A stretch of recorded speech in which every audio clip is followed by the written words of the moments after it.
Kuhle babukela emakhaya nisahleli nayo intombi yakwaZondo. Sawubona bhuti kunjani? Sawubona sisi uyaphila.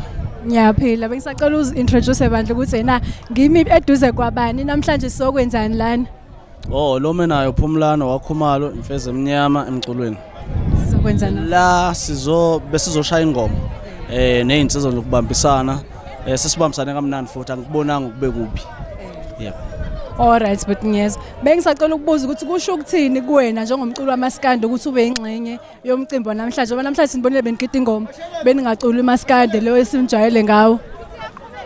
Lokhu into esikhule ngayo emakhaya kahle kahle yabo. So uma ngabe sikhule ngayo emakhaya asifisa ukuthi masifela eGoli sibe uskri akufanele silahle into yakithi. So uma ngabe uhlangana ubhuti uMabaso ezohlanisa la ukuthi senze into kanje angicabanga ukuthi nathi fanele simoshe noma senze kodwa kufanele senze gqugqumezela amasiko akithi ungakhohlwa imvelaphi la siqhamuka khona njengoba sigida nje gqugqumezela imvelaphi yakithi. Alright ngiyabonga bengisacela ukuthi ungazisi ukuthi na imuphi umsebenzi ophezulu kwawo wena njengemfezi emnyama.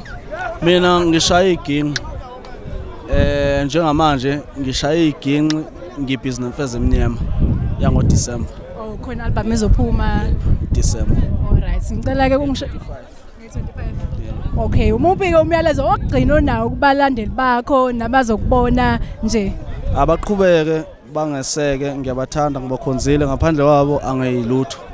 Ya imfezi ngaba abantu so abelungu bami ngiyabahlonipha kakhulu.